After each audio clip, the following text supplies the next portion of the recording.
নমস্কার, আপনাদের সবাইকে স্বাগত জানিয়ে আমরা শুরু করছি আজকের এখনকার অনুষ্ঠান রবিবারের সন্ধে সুভাষ শাস্ত্রীর সঙ্গে। সুভাষ শাস্ত্রী যার কথা জ্যোতিষের বেদবাক্য, সুভাষ শাস্ত্রী যার কথা আপনার চোখে শেষ কথা। সুভাষদা, অনেক অনেক স্বাগত আপনাকে। দীর্ঘ একটা অভিজ্ঞতা আপনার, এবং সেই অভিজ্ঞতার নিরিখে যখন বর্ষফল বলেন, তখন যখন বছরটা এগোতে থাকে তখন আমরা দেখি কথাগুলো কীভাবে মিলছে। প্রাকৃতিক দুর্যোগের কথা বলেছেন, ইতিমধ্যেই কিন্তু একটা ন্যাচারাল ক্যালামিটির মধ্যে আমরা একটা ছোট্ট ভূমিকম্প পেয়েছি, এবং যুদ্ধের কথা আপনি বলেছিলেন। অলরেডি যুদ্ধ কিন্তু বিভিন্ন জায়গায় রিজিওনাল ওয়্যার হচ্ছে, তো এবং সেখানে ধর্মও কিন্তু চলে আসছে সেই যুদ্ধের মধ্যে। যুদ্ধে ধর্মে আসবে, যুদ্ধের সমস্ত বলে প্রেমে আর যুদ্ধে কিছু রীতিনীতি নেই, কিন্তু প্রেমে যুদ্ধে রীতিনীতি ছিল। যুদ্ধে সিঙ্গাপুকের যুদ্ধ হতো, সিঙ্গা বন্ধ করে ফোকা বন্ধ হলে যুদ্ধ থামতো। এখন দেখুন কথা বলতে বলতে ভাট করে মেরে দিচ্ছে। ব্রিটিশরা তুলেছে যে প্রেমে আর everything is possible, love and war. এরকম ছিল না। রামায়ণের সময় সিঙ্গা ফুকতো, আক্রমণ, সন্ধে হলে সিঙ্গা হলে যুদ্ধ বন্ধ। তো রীতি নীতি ধর্ম সমস্ত কিছু গঙ্গার জলে। ওখানে তো গঙ্গা বয় না, খের আরব সাগরের জলে, যেখানকার যা জল আছে সেখানকার জলে। মার্চ মাস কেমন যাবে, মার্চ মাস কেমন যাবে, তার আগে আসি এই দোল কেমন যাবে। একদম বিরাট বড় কনফিউশন তৈরি হয়েছে জানেন, এই সব এই মোবাইলের পাপে। চন্দ্রগ্রহণ এবং সেই সঙ্গে অশুভ দোল সাথে পূর্ণিমা, দোল তো পূর্ণিমা, রাখি পূর্ণিমা, মানে একসাথে। রাখি পূর্ণিমা কথাটা একসাথে, আলাদা করতে পারবো না। দোল পূর্ণিমা একসাথে, একই শব্দবন্ধনীর মধ্যে তোমাকে আনতে হবে। You cannot differentiate. আচ্ছা, রয়েছে এখানে গ্রহণ এসেছে, তাহলে এটা কি চন্দ্রগ্রহণ হলো? চন্দ্রগ্রহণ হলো। এই দোল কোথা থেকে এসছে? দোল এসছে ভগবান কৃষ্ণের থেকে। দোলের সব থেকে দোলের উৎসব ওখান থেকে হয়, এবং বাঁকে বিহারীর মন্দির থেকে, ওখান থেকে দোলের সব থেকে বেশি হিন্দু শাস্ত্রে। তো এই মোবাইল, এবারে দেখলাম এই শ্রাবণ মাসে ওইখানে দেখলাম যে ওই মোবাইলে সবুজ চুড়ি পরতে হবে, এই মোবাইল বলছে। এই মোবাইল থেকেই বলছে এই দোলে যে দোল খেলা যাবে না। দেখুন, একটা কথা পরিষ্কার বলি, সাধুর জন্যে যা মাপ, আপনার আমার জন্যে তা পাপ। সাধুর জন্যে যা মাপ, সাধারণের জন্যে তা পাপ। এইগুলো মন্দিরে মানা হয়। দোল পূর্ণিমার পরে দোল খেললে সেটা কি দোল থাকে? এই কথাটা কেউ কোনোভাবে নিজে প্রশ্ন করছে না। দোল পূর্ণিমার মধ্যেই যা করতে হবে। এখন পূর্ণিমাতে গ্রহণ লেগেছে, এইটাই তো হচ্ছে মেন কনক্লুশন, যে গ্রহণ লেগেছে, পূর্ণিমাতে গ্রহণ লেগেছে। দেখুন, দোলের জন্যে পরিষ্কার কথা, দোলের রং হোক আবির হোক, এটা হচ্ছে সূর্যের সপ্তরশ্মি থেকে এসেছে। সূর্যের আলোর 7টা রশ্মি আছে, সপ্তরশ্মি আছে। অর্থাৎ কিনা দোলের সময় আবির হোক, রং হোক, যাই হোক না কেন, আবিরই হয় মূলত রং। সেটা ভগবানের চরণে আপনি দিন, ভগবানের চরণে আপনি রাখুন, রেখে আপনি দোল খেলতে পারেন। মন্দিরের ক্ষেত্রে যা প্রযোজ্য, ঘরে সেগুলো সবসময় প্রযোজ্য নয়। দোল পূর্ণিমার মধ্যেই আপনারা দোল খেলতে পারবেন, এতে কোনো গ্রহের জ্যোতিষের কোনো অসুবিধার কোনো কারণ নেই। পূর্ণিমা তো আর অমাবস্যা, গ্রহণ যেটা লেগেছে, গ্রহণে খাবার, গ্রহণের সময় যদি রান্নাও হয়ে থাকে, সেই খাবারও কিন্তু ফেলা যায় না, তুলসী পাতা দিয়ে রেখে দেওয়া যায়, সেই খাবার পরে খাওয়াও যায়। গ্রহণ লাগলে, সূর্যগ্রহণ তো আরও কঠিন ব্যাপার, এটা চন্দ্রগ্রহণ লেগেছে, তাই তো নাকি? চন্দ্রগ্রহণ লেগেছে। সব থেকে বড় গ্রহণ হচ্ছে সূর্যগ্রহণ। সূর্যতে ওই আগুনের ঢেলার মধ্যে গ্রহণ লাগিয়ে দেওয়া, তাকে পুড়িয়ে দেওয়া, দ্যাট ইজ কল্ড গ্রহণ। গ্রহণ কে লাগে? আমাদের জ্যোতিষে গ্রহণ দোষ আছে, রাহু গ্রহণ দোষ লাগায়। আমি বলেছি এই সময় সব থেকে বেশি বলবান যে প্ল্যানেট, তার নাম হচ্ছে রাহু। সূর্যের রবির বছর, সূর্য হচ্ছে কম্পাউন্ডিং প্ল্যানেট। যত বেশি একই কাজকে রিপিট করবেন তত বেশি ফল পাবেন, লাইক দ্যাট কম্পাউন্ডিংয়ের মতন সেটা কাউন্টেড হবে। অর্থাৎ কিনা রাহুর যে প্রভাব, রাহু তো গ্রহণ লাগায়, চাঁদের সাথেও লাগায়, সূর্যের সাথেও লাগায়। সূর্যগ্রহণটা আরও কঠিন কাজ, সেটাও রাহু দ্বারা সম্ভব হয়। আর চন্দ্রগ্রহণ তো তুলনায় সহজ কাজ, সেটাও রাহু সংগঠিত করে রাহুর আক্রমণে। তো গ্রহণের সময় খাবারকেও তুলসী পাতা দিয়ে রাখা যায়, সেটা ফেলা যায় না গ্রহণের সময়। এবারে যে কনক্লুশন যে তৈরি হয়েছে, তোমার মনে হয় তুমিও অনুষ্ঠানের আগে বলছিলে, মনে হয় দোল নিয়ে কিছু একটা বলছিলে। যে দোলের দিনটা আমরা করবোটা কি? দোলের দিনটা শোনো, দোলের দিনটা হচ্ছে পূর্ণিমা। পূর্ণিমাটাকে ভগবানের কাছে ঘিয়ের প্রদীপ জেলে পূর্ণিমা, দোল পূর্ণিমায় গুরু মানে তুমি যদি দীক্ষিত হও, কিংবা তুমি যদি হনুমানকে মানো, তুমি যদি ভগবান শিবকে মানো, তুমি যাকে মানো, তার সামনে প্রদীপ জ্বালিয়ে পূর্ণিমার ব্রত একটা ফল দিয়ে একটা করা, নিজেকে খুব ভালো করে একটা স্নান করা, খুব ভালো করে একটা স্নান করা, পবিত্র স্নান করা, মানসিকভাবে পবিত্র স্নান মানে মেন্টালি আমি স্নান করছি, আমার মন প্রাণ ধুয়ে আমি স্নান করছি, পবিত্র একটা স্নানের মধ্যে নিজেকে রাখা। স্নান করে ঠাকুরের কাছে এগুলো দেওয়া, ঠাকুরের পায়ে আবির কিংবা রং রাখা, যারা দীক্ষিত তারা গুরুর চরণে রাখবে আবির কিংবা রং রাখা, রেখে তুমি দোল খেলতে পারো, কোনো অসুবিধা নেই। কিছু মন্দির পীঠস্থান এখানকার নিয়ম রীতি বরাবরই আলাদা হয়, যেটা ঘরোয়া পুজোর সাথে মন্দিরের পুজোর রীতিনীতি মেলে না। সেইটা যেমন এবারে শ্রাবণ মাস একটু আগে শুরু হয়েছিল, তোমার এই কাশি থেকে এটা শুরু হয়েছিল। অর্থাৎ কিনা মন্দিরের পীঠস্থান, দেখুন মন্দির হাজার হাজার বছর, এবং সেকে অন্যভাবে সেবা দেওয়া হয় ভগবানকে। ভগবানের সেখানে সেবায়িত আছে এবং দেবদাসীও আছে। তা এখন যদি কাউকে আমি বলি আমার ঘরের ঠাকুরের তুমি কোনো মেয়েকে বল তুমি দেবদাসী হয়ে সে হবে? হবে না। পীঠস্থানে পসিবল, এভরিথিং ইজ পসিবল, যেটা ঘরে সম্ভব নয়। তো মন প্রাণ থেকে একটা স্নান করা, ভগবানের কাছে মনস্কামনা করা, ঘিয়ের প্রদীপ জ্বালানো, অগ্নিসংযোগ করা, মানে ঘিয়ের প্রদীপ জ্বালিয়ে অগ্নিসংযোগ করা, এবং তার সাথে তৎসহ ঠাকুরের কাছে রং রাখা, এবং সেটা পূর্ণিমার মধ্যেই দোল খেলতে পারেন, কোনো অসুবিধা নেই। আর কিছু রাশিফলটা একটুখানি শুনে হ্যাঁ নিয়ে বলছি। তারপরে আমরা এগোই আবার। না, এটা নিয়ে আর কোনো কনক্লুশন আছে? না, এটা নিয়ে আর কোনো সমস্যা নেই। হ্যাঁ, দোলে আর আলাদা করে কোনো উপাচারের কথা আপনি বললেন না। দোলে তো উপাচার হয় না, দোলের উপাচার হয় না। দোল ভগবান কৃষ্ণ, অর্থাৎ কিনা সূর্যে, আমি কি বললাম, সূর্যের সপ্তরশ্মির যে রং, সপ্তরশ্মির রং রয়েছে, অর্থাৎ কিনা দোলের জন্য কোনো উপাচার তো একদিনে কিছু হয় না। যেগুলো হয় অর্ঘ্য নিবেদন, অর্ঘ্য এগুলো হয়, এগুলো 1 ডে 2 days যা কিছু হয় সেগুলো অর্ঘ্য হয়। উপাচার should be continue 3 to 5 years minimum, 2 to 3 years minimum. তো এখানে এরকম কোনো নেই, এগুলো করতে পারেন। আমি রাশিফলটা পড়ে কেমন যাবে মার্চ মাস, আজকের যে আলোচনার যে আমার যে থিম, মূল জায়গা কেমন যাবে মার্চ মাস, রাশিগুলোর বিন্যাস কি থাকবে, সেগুলো আমি একটুখানি বলছি আপনাদের।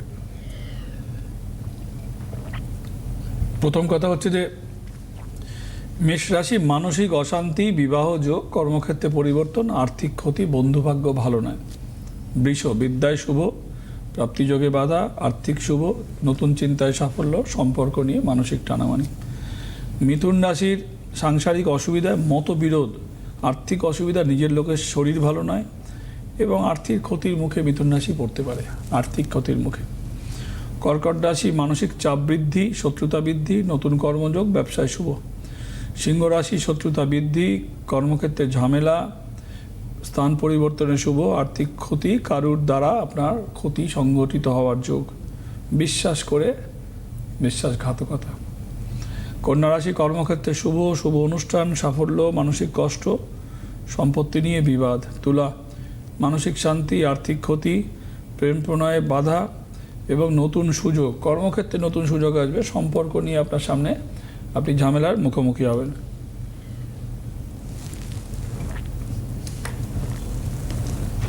বৃশ্চিক, আর্থিক ক্ষতি, শরীর ভালো নয়, পেটের সমস্যা, মান সম্মান হানি যোগ।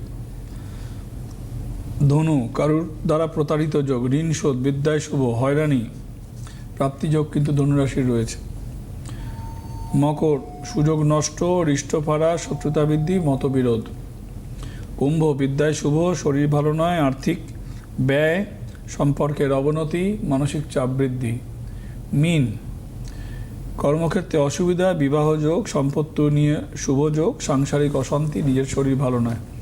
রাশিফল শেষ।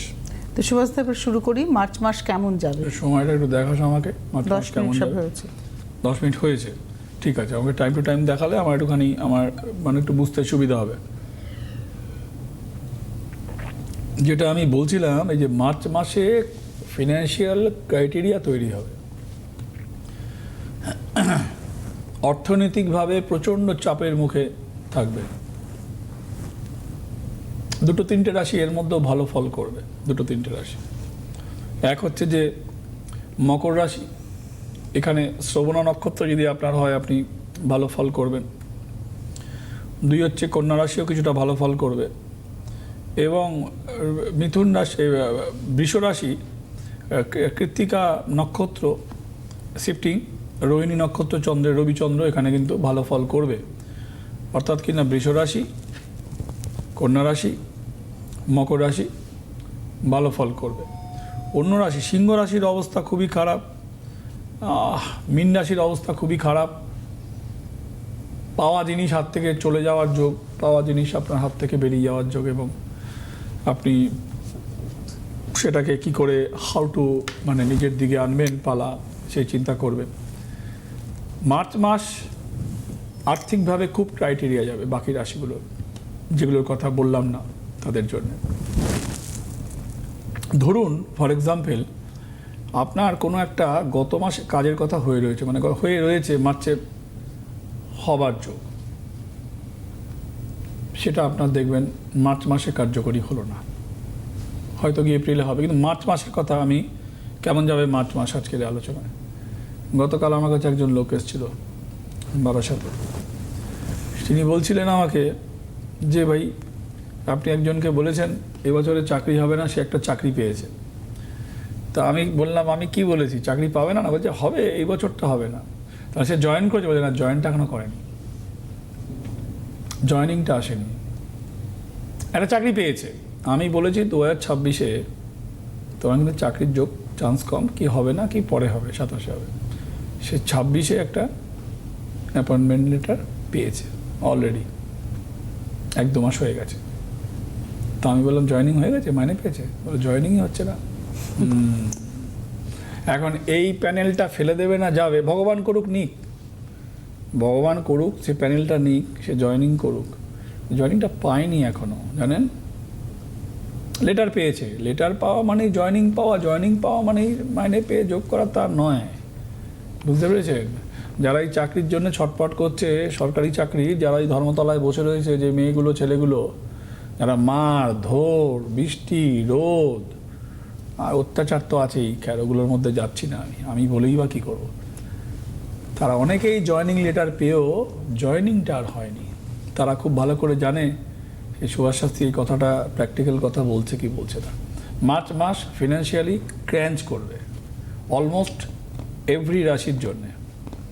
সিংহ রাশির জন্যে তো খুবই খারাপ ফল দেবে মার্চ মাস, কিন্তু তার মধ্যে একটা চান্স লাগতে পারে, রেয়ার অপরচুনিটি অফ সিংহ রাশি মার্চ মাস।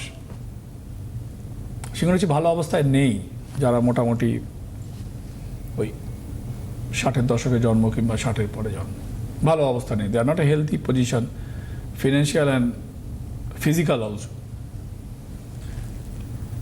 এই মার্চ মাসে এমন আর্থিক ক্রাইটেরিয়া তৈরি হবে, আর্থিক ক্ষয়। দুটো আপনাদেরকে আমি উপদেশ দেব। আপনারা কর্পূর জ্বালাবেন, কর্পূরটাকে শনিবার করে কর্পূর জ্বালাবেন, আর নাহলে শনিবার মঙ্গলবার করে ছোট একটা মাটির খুঁড়ি হোক, পাত্র হোক, যাই হোক, তার মধ্যে রসুনের খোলা, তেজপাতা, শুকনো লঙ্কা দিয়ে একটু জ্বালাবেন, দেখবেন ধোঁয়া উঠবে। ওই ধোঁয়াটা নিজের শরীরে একটু নেবেন। অসুবিধা হয়, রসুনের ধোঁয়া তো, রসুন তো একটা খুব স্ট্রং স্মেল আছে ওর, তো সেটা আপনারা করতে পারেন। যদি মনে হয় না ওটা আমরা পারবো না, তাহলে আপনারা প্রদীপ জ্বালাবেন, সর্ষের তেলের প্রদীপ জ্বালাবেন, তার মধ্যে 8টা কি বলে ওটাকে, লংকে বাংলা লবঙ্গ, লবঙ্গ, লবঙ্গ 8টা লবঙ্গ দেবেন। 8 হচ্ছে শনির সংখ্যা, প্রদীপের মধ্যে দেবেন। সর্ষের তেলের প্রদীপ, তার একটু তাতটা একটু হাতে নেবেন এরকম করে, মানে প্রদীপটা জ্বলছে, আগুনটা একটু তাতটা নিলেন, নিয়ে একটু গায়ে ছ্যাঁক দেওয়া, ফোনে মনে হয় কেউ আছে দেখাচ্ছে, অর্থাৎ কিনা এটা শনিবার আর মঙ্গলবার অনলি ইউ ক্যান ডু, মঙ্গল আর শনি, এটা ছাড়া করতে পারে না। কে আছে একটু দেখে নিন। নমস্কার, কে রয়েছেন? হ্যালো, হ্যালো হ্যালো কে বলছেন, কোথা থেকে বলছেন? হ্যাঁ ম্যাডাম, আমি খড়গপুর থেকে কথা বলছি। আমার নাম সমীরণ বাগচি। সমীরণবাবু, কার সম্পর্কে জানবেন? এটা আমি আমার নিজের সম্বন্ধে একটু জানতে ডেট অফ বার্থ বলুন। চট করে বলো ডেট অফ বার্থ। 14/9/1962। 14ই সেপ্টেম্বর 1962। হ্যাঁ, বলো টাইম বলো। টাইম 4:30, সব ভোর 4:30। চেঞ্জ কর। ভোর 4:30। 62। কোথায় জন্ম? খড়গপুরে। কত বললো? ভোর 4:30। ভোর 4:30। ও বাবা, তোমার কুম্ভ রাশি, খুবই খারাপ অবস্থা। এই বলছিলাম আর্থিক অবস্থা, কাজকর্ম, 14/9/1962। কথাটা ডবল ডবল বললে খুব মুশকিল আছে। এমনি গলার সমস্যা, কথা বলতে পারছি না ভালো করে, কথা শোনো তারপর উত্তর দেবে। কথা হচ্ছে যে ফিনান্সিয়াল অবস্থা খারাপ, কাজকর্ম বন্ধ হয়ে যাবে, কুম্ভ রাশি, বুঝতে পেরেছো? কি করা হয়? কি হ্যালো, হলো, শুনতে পাচ্ছ না? হ্যালো, হ্যাঁ। আপনাকে সুভাষদা বললেন আপনার অর্থনৈতিক অবস্থা খুব খারাপ, কাজকর্ম প্রায় বন্ধ হয়ে যাবে, আপনি কি করেন? না, আমার তো অ্যাকচুয়ালি ব্যবসা ছিল, ব্যবসা তো এই মুহূর্তে বন্ধ। দেখি তুমি কি কানে শুনতে পাও না নাকি? কি বললামটা সেটা শুনে উত্তর দেবে তো। মার্কেটে অনেক দেনা হয়ে গেছে, এরকম একটা এটাই তো সুভাষদা আপনাকে বললেন হ্যাঁ, যে তো এখন কি মানে করণীয় একটুখানি। উনি সলিউশন চাইছেন। সলিউশন নেই। ভালো করে যেটা বলছি সেটাকে আগে শোনো, তারপর উত্তর দেবে। তোমার ছকটা খুলে কি বললাম, যে ভাই আর্থিক অবস্থা ক্র্যাঞ্চ যাবে, 7.5 পুরো ভেঙে দিয়েছে, কাজকর্ম বন্ধ। তা কাজকর্ম বন্ধ কখন হয়? টাকা তার ডুবে গেছে। টাকা হয় তার থেকে লোকে পাবে, না সে লোকের থেকে পাবে, দুটোর একটাও সলিউশন বেরোচ্ছে না। সলিউশন কিছু হবে না এখন। কিসের ব্যবসা করতে? আপনি যে উপাচারগুলো বলেছেন না, ওগুলো তো সবই আমি হ্যালো, না উপাচার করছেন তাই বলছেন? হ্যাঁ, উপাচার করো তাহলে, ঠিক আছে উপাচার করো। আপনি কিসের ব্যবসা না, করতেন ছেড়ে দাও, সুভাষদা? উপাচার করো। আচ্ছা, তোমার ব্যবসাও চলবে না। উপাচার সলিউশন নেই আমার কাছে, সলিউশন আমার কাছে নেই। তোমরা চলে যাই রাশি। তুমি শোনো ভাই, তোমার দেখো ভাই, তোমার এখন আমার কাছে কোনো সলিউশন নেই, বেকার। তোমার যেটা আমি বলছিলাম যে এই মার্চ মাসে আর্থিক অনটনের মাস তৈরি হবে। অলমোস্ট সব রাশির জন্যই মার্চ মাস আর্থিক অনটনের জায়গা তৈরি হবে। নক্ষত্র যদি পার্টিকুলার যদি আমি তোমার মার্ক করি, আমি নক্ষত্র একটা হচ্ছে মৃগশিরা নক্ষত্রকে নাম্বার 1 জায়গা দেব, নাম্বার 2 আমি মূলা নক্ষত্রকে জায়গা দেবো, যেগুলো ভালো ফল দেবে না। পূর্ব ফাল্গুনী নক্ষত্র শুক্রের নক্ষত্র, এটাও কিন্তু ভালো ফল দেবে না। রবি শুক্র একটা বিরোধ আছে, রবির সাথে যে নক্ষত্রগুলোর বিরোধ আছে সেইগুলো কিন্তু ভালো ফল দিতে পারবে না। কেতুর নক্ষত্র হলে ফিনান্সিয়ালি ভালো ফল দেবে, মানে অশ্বিনী নক্ষত্র ভালো ফল দেবে, 2 তোমার মূলা নক্ষত্র ভালো ফল দেবে, কেতুর নক্ষত্রগুলো ভালো ফল দেবে। মঘা নক্ষত্র, সিংহ রাশির মধ্যে যে 3টে নক্ষত্রের বিন্যাস রয়েছে, মঘা, পূর্ব ফাল্গুনী এবং উত্তর ফাল্গুনী নক্ষত্রের বিন্যাস রয়েছে। পূর্ব ফাল্গুনী নক্ষত্র হলে তো ভালো ফল দিতে পারবে না, কিন্তু মঘা নক্ষত্র হলে কিছুটা ফল আপনি তার মধ্যেও পেয়ে যাবেন। 2, এই বছরে 2026-এ একটা কথা আমি প্রথমে বলেছিলাম যে সোনার দাম আকাশ ছুঁয়ে যাবে। আমি আপনাদের কাছে একটা কথা বলছি, 100 গ্রাম সোনার দাম এখন মনে হয় 1.5 লাখ টাকা, না 1,60,000 না 1,80,000, এরকম একটা কিছু হবে। 10 গ্রাম 10 গ্রাম 10 গ্রাম 10 গ্রাম, হ্যাঁ 10 গ্রাম। আমি আবার উল্টো পাল্টা বলছি। 1 কিলোর দাম যদি 1.5 কোটি টাকা হয়, তাহলে 10 গ্রামের দাম হবে। তো এই 10 গ্রাম সোনার দাম খুব তাড়াতাড়ি 3 লাখ টাকা ধরবে। আলটিমেট এটা 5 লাখ টাকা পর্যন্ত যাবে, 5 lakhs পর্যন্ত যাবে, 5 lakhs। সো মাথায় রাখুন, সোনা ছুটবে সবার আগে। রূপো অনেকটা ছুটে গেছে, রূপো ছুটবে না। সোনা কিন্তু 5 লক্ষ টাকা পর্যন্ত যাবে না। তার মানে এই নয় যে আপনি এখন গিয়ে সোনা কিনুন, মানে এটা কিন্তু আমি বলছি না। এই সোনা কিনলে কিন্তু লস হবে। সোনা কাগজে কিনবেন না, গয়নায় কিনবেন না, ভাঙাতে যাওয়ার সময় যে মজুরি খেয়ে নেবে সেটা বলছি না। আমি বলতে চাইছি যে গোল্ড ইনভেস্টমেন্ট, সেটা পেপারে হোক, কি দেখুন, জুয়েলারি গয়না তো যখনই কিনবেন ভাঙতে গেলে বাদ দিয়ে দেবে, মজুরি তো খেয়ে নেবে ট্যাক্স নিয়ে। কিন্তু 2 হচ্ছে যে জিনিসগুলো খুব ক্রাইটেরিয়া তৈরি করবে, একটা হচ্ছে যে মেটাল, ভারতবর্ষে মেটালের ক্রাইটেরিয়া তৈরি হবে। Central bank of reserve bank of ইন্ডিয়ার কাছে অতটা কিন্তু স্টোরেজ নেই গোল্ডের, যেটা পৃথিবীর অন্য দেশগুলোর। মানে মেটালেরও ক্রাইসিস হবে, মেটালেরও ক্রাইসিস হবে, মানে কপারের ক্রাইসিস হবে। কপারের ক্রাইসিস? হ্যাঁ, মেটালের ক্রাইসিসের মধ্যে বেশি তো ইউজ হয় কপার বেশি ইউজ হয়, সব থেকে বেশি। আমরা প্রায় দামই নেই, মানে তামার কোনো দামই নেই ভাগ। আগে তো তামার সাথে রেজি তামা দিয়ে সোনার মেল হতো, জানো, অনেক আগে। আমিও কাজ করেছি, আমি যখন রেমেডি বানাতাম তখন ওই মেল করতাম, রেজি গুটি গুটি গুটি সর্ষের মতন রেজি তামা আসতো। এখন তো সব কেডিয়াম ওইটা নিয়ে নিয়েছে, আগে রেজি তামা সোনার মেলে তামাই যেত সোনার সাথে, তো এখন তো নেই। কিন্তু মেটালের ক্রাইটেরিয়া তৈরি হবে, লিকুইড ফরমেশনের ক্রাইটেরিয়া তৈরি হবে। মেটাল হচ্ছে হার্ড, লিকুইড হচ্ছে মানে তরল, দুটোই কিন্তু খনিজ দ্রব্য, দুটোই খনিজ, মানে রেয়ার আর্থ মিনারেলস বলুন, হার্ড বলুন, এটার কিন্তু ক্রাইটেরিয়া কিন্তু তৈরি হবে 1 নম্বর। 2 নম্বর হচ্ছে যে এখানে একটা কথা আপনাদেরকে বলে রাখি, যে ওই যদি আপনার মনে হয় যে আপনি রসুনের খোলা জ্বালতে পারছেন না, for your enemy protection, for your কোনো রকম ক্রিয়াকলাপ, আমি আগের দিনে বলেছিলাম যে যাদের চুল উঠছে তারা কি করবে। তা আমি 2টো ফর্মুলা দিয়েছিলাম আমাদেরকে। একটা হচ্ছে বলেছিলাম যে ওই চুলগুলোকে নিয়ে মাথার ফেলবেন না জড়ো করে করে। প্রথমে বলেছিলাম সাদা কাপড়, পারবে যে কালো কাপড় কেন বলেছিলাম? কালো কাপড় যাদের রাশিটা মকর রাশি, কুম্ভ রাশি, যাদের রাশি মকর কুম্ভ শনি রয়ে গেল, আচ্ছা ধরুন আপনার রাশি হচ্ছে বৃশ্চিক রাশি, অনুরাধা নক্ষত্র, তাহলে মঙ্গলের নক্ষত্র হলো। আপনার রাশি হচ্ছে যে মকর রাশি আর কুম্ভ রাশি তো শনিরই রাশি, বাদ দিন। যদি আমি এদিকে চলে আসি, কর্কট রাশি যদি হয়, তাহলে যাদের জল শ্রেণীর রাশি, যেমন মীন আর কর্কট দুটোই হচ্ছে জল শ্রেণীর রাশি, তাদের কিন্তু সাদা কাপড়ে মুড়তে হবে চুলটা। আর যাদের এই 2টো রাশির নয়, তারা কালো কাপড়ে মুড়ে চুলটাকে মাথার অ্যান্টি ক্লকওয়াইজ 7বার করে কুচিয়ে রাখবেন, আর যতগুলো চুল বড় জমা করবেন, চুল পড়া বন্ধ হয়ে যাবে আপনার।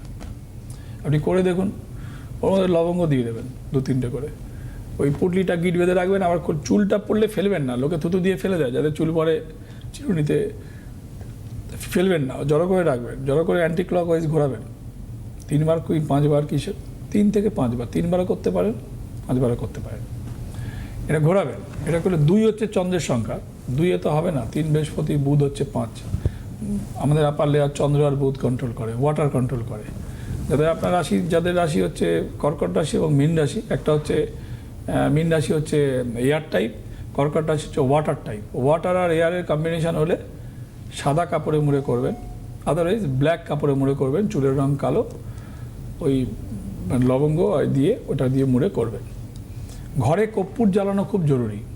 কর্পূর জ্বালানো জরুরি কেন জরুরি? যে ধরুন কোনো সম্পর্কে এই যে মার্চ মাস কেমন যাবে, মার্চ মাস ভাই, হয় আপনি প্রদীপ জ্বালালে মঙ্গলবার শনিবার সর্ষের তেলের জ্বালান, 8টা লবঙ্গ দিয়ে তাঁত নিয়ে হাতে পায়ের তলায় লাগান, নয় আপনি শনিবার করে ওই তেজপাতা, শুকনো লঙ্কা আর একটু রসুনের খোলা দিয়ে একটু ধুনো দিয়ে ওটা দিয়ে জ্বালবেন, জ্বালানোর মতন কিছু দিয়ে দেবেন। ওই ধোঁয়াটা শরীরে লাগানো এবং ঘরে ঘোরানো খুব জরুরি, তাহলে আপনার অশুভ জিনিস এবং অশুভ ছায়া ঘরে থাকবে না। সাময়িকভাবে ঘরোয়াভাবে যা করা যায় সেগুলো বলছি, যেগুলো ঘরোয়াভাবে আপনি পারবেন না সেগুলো তো আপনার একদম হাতে নেই, সেগুলোর জন্য তো তার জন্যই অবশ্যই চেম্বার এবং অবশ্যই এক্সপার্টাইজ। আজকে এক্সপার্টাইজ তো তার জন্যই, যতটা আমার কাজ হচ্ছে ঘরে বলে দেওয়া মানুষকে, যতটা কিন্তু আপনি চেষ্টা করেন মানুষ যাতে বাড়িতে বসে উপকার পান। যেটা আপনাদের কাছে বলার, যে মায়ের আশীর্বাদ, গুরুদেবের নির্দেশে তার এই পথে হাঁটা, তার কথা জ্যোতিষের বেদবাক্য হয়ে ওঠা, তার কথা আপনার চোখে শেষ কথা হয়ে ওঠা।